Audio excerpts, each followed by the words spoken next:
I don't think it's about, money has never been our goal. I never knew I was going to write a book that sold millions and millions of copies, and so I don't take a salary from the church now, but it's about, money is simply a tool to fulfill your destiny. But I teach people, you give money away, we give millions of dollars, and Victoria and I never dreamed that we'd be able to be able to bless people like this. So it's never been about, how wealthy can we become. Money can give you lots of options. Money is portable power. Without money, you can feed people. Without money, you can change things. Without money, you can start a company. Without money, you can do things for your family. Without money, you can go where the fuck you want, when you want, where you want, how you want. Great tool. But that's all it is a tool. Because if you think it's more than a tool, you think it's a source of your happiness, you're going to miss all the shit along the way. Because everyone in this room, we're all doing one thing in common. No matter how aligned our lives are or different than they are, we're all traveling through time together. And that traveling time is like that river out there. It does not stop. And sometimes feels slower and faster than others, but that traveling through time. And everyone here is going through the process of aging. Everyone here is going through the process of shifting life. The question is, how much of life are you living along the way? Are you truly rich, or do you just have some money? Or do you not have money and you don't have wealth?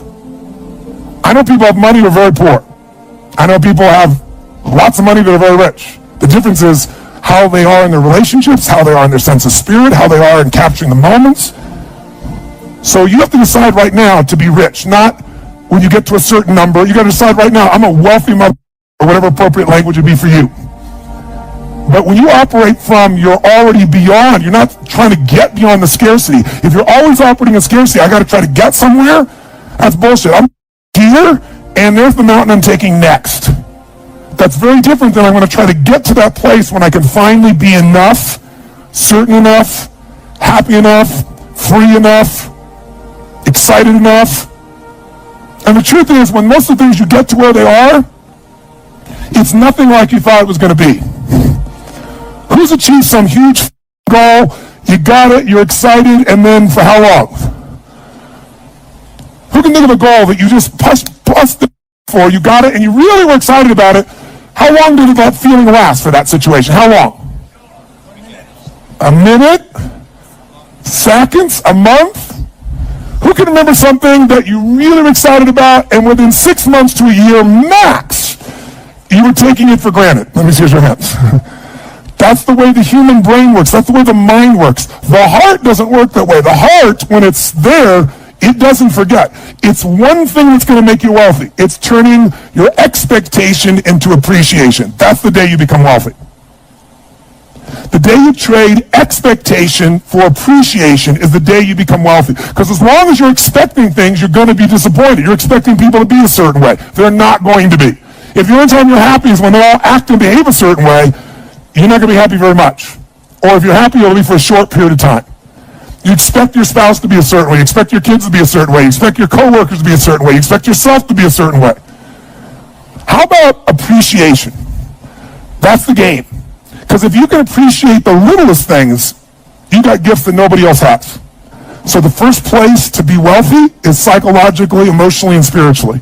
And that place has to get regular deposits. And that means, just like some of you meditate, you need a daily discipline of magic moments, and you got to learn to capture the little ones. And that muscle's got to be built. So what's your daily practice? You can call it whatever you want. We'll call it here magic moments. Every day I want you to capture at least 2 to 3 magic moments minimum. It could have been a conversation with a friend. It could have been a moment when an insight happened. It could have been a moment on the mountain. It could have been a little insight or distinction that you got that changed it. But you don't just capture it and write it down. You want to feel it and realize its value. You want to feel it like it's grace. Like it's a gift that's been given to you. And what you're doing is appreciating that gift. But like when people say money doesn't matter, they don't know where to shop. And what I mean is they don't know what to shop for and who to shop for. Because all the research shows something interesting. If you make twice as much money, you're making $25,000 a year and you make 50, people think it'll double their level of enjoyment of life or happiness. And on average, it improves 9%. It's just mind-boggling. There's the initial excitement, and it's 9% better statistically. Lots of studies have shown once you make $75,000 a year, making more money you like, but it doesn't truly change your happiness in a sustainable way once you make basically a middle-class salary. People make more might argue about that with them, but that's what the studies show. But what the studies now show is how you spend money. $5 a day spent right will bring you more joy than $10,000 spent poorly. And what does that mean? I can give you dozens, and I'll give you three. Number one, if you spend money on things, you limit your level of happiness. If you spend the money on experiences, it creates a generative effect in your body emotionally. And they can measure the level of fulfillment and happiness you have just by the purchases you make. And they've done it scientifically all the way down to how it changes your biochemistry down to the changes in your saliva and the hormones. That's where the research comes. It's not somebody airy-fairy saying, well, if you have experiences, it'll be better. Second one, when you spend money on things that give you time and take away drudgery, if you get somebody else that you pay and they're employed and they now scrub the floor or they clean the toilet and they have an income and they're happy and you're freed up to do something you're more passionate about in business or life, the level of happiness grows geometric. But the one that creates the greatest happiness is the one that sounds trite, but it's biochemically accurate. And that is investing in others, which simply means giving your money away. Really? And it's mind-boggling. And they show you they show you with little numbers, like, buying a cup of coffee for a stranger and what it does and how long the happiness does versus you buy the coffee for yourself versus you buy it for a friend. And I've got the studies and it's fascinating. But what I can tell you from my own life experience, like, the people that I know that are the happiest on earth are not the people with the most money. I got a lot of clients that you won't know that are billionaire clients, and a lot of them come to me because they want me to do something with their business, but invariably I'll see there's something going on with them too that makes them unhappy. It doesn't matter how much money they have. There's people with $1 billion and they still live in scarcity. It doesn't matter how much money they have, right? By the way, I asked that question of everyone I interviewed. I said, does financial pressure ever go away? 85% said no. And the average... Imagine how much it would increase proportionally. Well, for a few it didn't, but for most of them it did. They felt more responsibility. They had more got to manage, more they got to do. So if you think financial pressure is going to go away just by having money, they just learn to handle it differently. They have a totally different experience.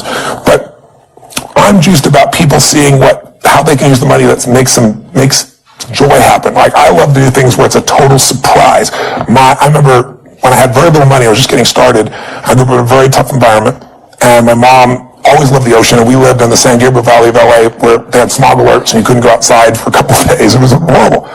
And I called my mom up and I said, this is early in my career, and I said, come meet me in Huntington Beach. There's a condo I'm considering getting on the beach. I'm considering living on the beach, Mom, but I want your feedback, what you think. So she drives down to meet me. I'll never forget, I just looked around, she goes, oh my God, smell the air, it's so fresh, and this is the dream, to live on the beach, and my son's going to live on the beach, and I showed her a condo, and she's like, oh my God, this is incredible. And I said, you sure, do you really think it'd be worth it? She goes, I don't care what it costs. She said, if you can get in, you get this. And I said, you feel that strong? She said, yeah. And then I said, it's yours, and I handed the keys. And it was like, my mom's passed away a long time ago, but it was one of those days that to this day, I can remember the feeling and the experience of like, holy shit. You don't get that by buying something for yourself. Yeah. You don't get that by, earning a bunch of money. It's beautiful to have those choices. We were saving up for an RV, and we were invited to Las Vegas. They had this trip, and we came around the corner, and there's this ultra unbelievable double-sided, and I said, wow, look at that. He said, oh my God, that's the most incredible. We can never have anything like that. And I said, well, let's look inside. The door's open. He said, oh, we can't go in there. I said, well, let's just stick our head in, Took in the end, right? And they said, oh, we can't. I said, come on. I sat down there. Get out of there. Get out of there. It's yours. Those are the days that, that's what mastering money's about. Yeah. You either master it or it masters you, baby. Yeah. And if you master it, you can learn, grow, and you can give. And money isn't everything, because you have a lot of money and still be a selfish bastard. I mean, money just makes you more of what you are. If you're really selfish, you got more to be selfish with. If you're really giving, you can have more that you can give with. And so I feel privileged at this stage of my life to have found a way to do what I love, which is to light people up and bring them breakthroughs and bring them answers in their body, their emotions, their relationships, all these areas, but also in their financial area as well. And when you're able to do it in all those areas, life's pretty cool. If you just do it in the money area, it's not enough. I mean, richest man in the graveyard is not going to do any good. And so this book is really about how to have that real wealth. And I just finished to tell you that I end the book sharing a story that I'll share with you, because you know me well enough to know what this is like, and I know you relate in some ways. I know your background in your hot suit, going out there with your credit card machines down in, was it Macon, Georgia? Macon, Georgia, baby. It's still hot down there. It is still hot down there, and you're not. I think I'm still unwelcome to go try to sell credit card machines down. They'd still rather me not show up. I thought that's a good thing. Yeah. But we have a similar background. We started with nothing, and I can remember I know the day I became wealthy, because I was thinking towards the end of the book, what was the day that I became a wealthy man? And I was broke. I was living in Venice, not Venice, Italy, Venice, LA, in this 400 square foot bachelor apartment. I was feeling sorry for myself. I was mad at the world. I was mad at a friend of mine that I loaned, $1,000 to, and he didn't pay me back, and he wouldn't return my phone calls because I was broke. I mean, I was down to, I don't know, $23, $24, something like that, some change. No prospects. I'm like, how am I going to eat? How am I going to survive? I'm going to pay my rent. I was already behind my rent by 30 days. And, when I was 17, my mom kicked my dad out. He went back east and kicked me out, and I survived by scratching up enough money each day and then going to the smorgasbord and loading up for the winter, just eating all I could to make it last a day or two. And I thought, okay, that's what I'm going to do. And I walked. I didn't want to take my car and the gas or pay for parking. Didn't have that kind of money. And I walked 3-4 miles from Venice to this place in Marina del Rey. It's still there. And it's called El Chorrito. It's this little Mexican restaurant that's on the water where all the amazing yachts are. And I thought, I'm going to go there and I'm going to absorb this abundance environment because I'm so scarce.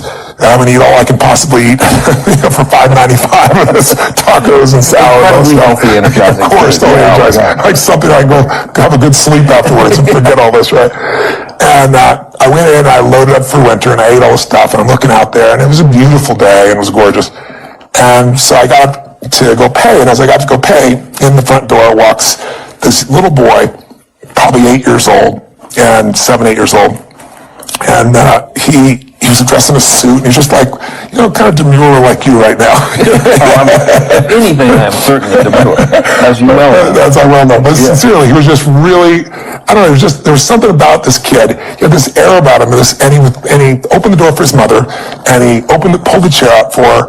I don't know, something about it just struck me emotionally very deeply. And I was just touched, thinking, this little boy has got so much heart and class. And so I walked up to him. I paid my bill and walked up to him, and I said hi, and I introduced myself, and I was nobody. Who the hell's Tony Robbins? No Tony Robbins. And he says, this gigantic. That's what you really think it is out there. And I said, I just want to tell you, I watched you for the last few minutes. I said, I watched you open the door for you later. I saw you pull out the chair. I saw the way you looking in her eyes and giving her full attention. I said, you are a class act. And he looked at me and I said, and taking her lunch, that's awesome. He goes, well, she's my mom. And I said, that's even more cool. And they said, well, I'm not taking a lunch because I don't have a job yet. I'm 8. And I looked at him and I said, yes, you are. And I didn't have any plan. I just reached in my pocket, took all the money I had in the world. It was like $19 and some change, whatever was left after that. And I just sat down in front of him in front of the table. And he looked up at me, his eyes got big as garbage can covers. He goes, what's that? And he smiled. I said, that's yours. He goes, I can't take that. And I said, yes, you can. He said, how come? I said, because I'm bigger than you are. And then I didn't say another word. I didn't say another word. I just turned. I didn't even look at his mom. I wasn't doing it for attention. And I walked out that door. And I didn't walk out that door. I flew out of that door, man. I had no car, walking home, I just felt like so alive. I felt so free. And I should have been scared shitless. I got no money. I don't know where I'm going to feed myself. You gave away last minute. There wasn't an ounce of fear in me. It was like in that moment, scarcity died. It just died. It was out of my life. And I went home that night, and I had no clue what I was going to do. But I was like excited and inspired, and I started writing out this plan. And I thought, well, people fast all the time. I can fast for 4 or 5 days. It's probably good for me. I could eat after that meal. I had this little plan in my head, and I'm going to work it out. And I woke up the next morning, and I had no fear in me, and I'm going to go work my plan. And the old snail mail arrived, and there I get this old envelope in the old days, right? Tear the thing open, and it's a check from the guy who wouldn't even return my phone call for more than $1,000 he threw some interest in.